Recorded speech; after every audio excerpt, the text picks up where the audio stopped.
Well, after 8 years of military social engineering, is the incoming administration ready to shift the focus of the Defense Department back to warfighting? Here to weigh in, Fox News contributor and the man who killed Osama bin Laden, Rob O'Neill. Always good to have you here, Rob. Good morning, Abby. Thanks for having me. First of all, how did you feel about the hearing? How did you think that James... The hearing went as well as it's going to go. He's a really smart dude. He's been in spots before. It's just he's a four-star general, so he works with everyone, every agency, civilians, military, and the like, and he's not afraid of anything. What's the joke?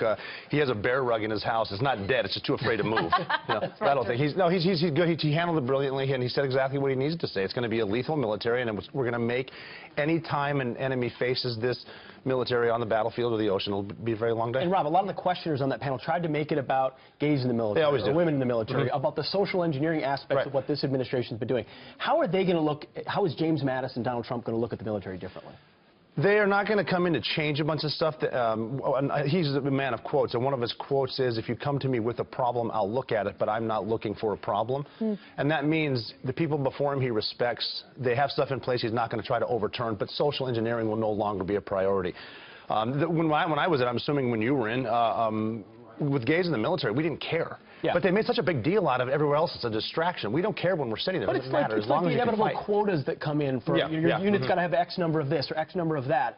Will that change? I think that's going to change. Hopefully they're going to keep it at a spot where if the standards remain the same, anyone's welcome. And I think that's the way it should be. Even with women in combat, I've been asked about that. One of the things I like to say about women in combat is our enemies really believe if they get killed by a woman, they go to hell. So I'm all about lock and load, ladies. Get them out there, because they're afraid of that kind of stuff.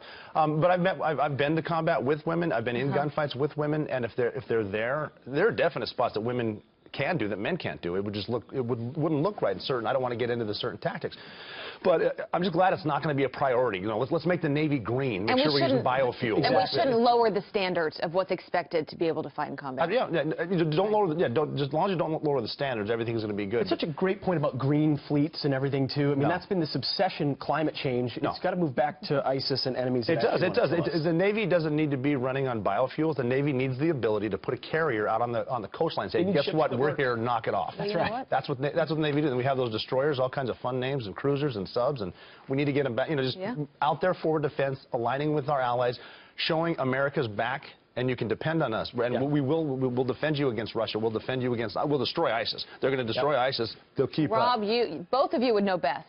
So we're in good hands with that advice. Thanks a lot. Good to have Absolutely. you here. Great to be here. Thanks for having me.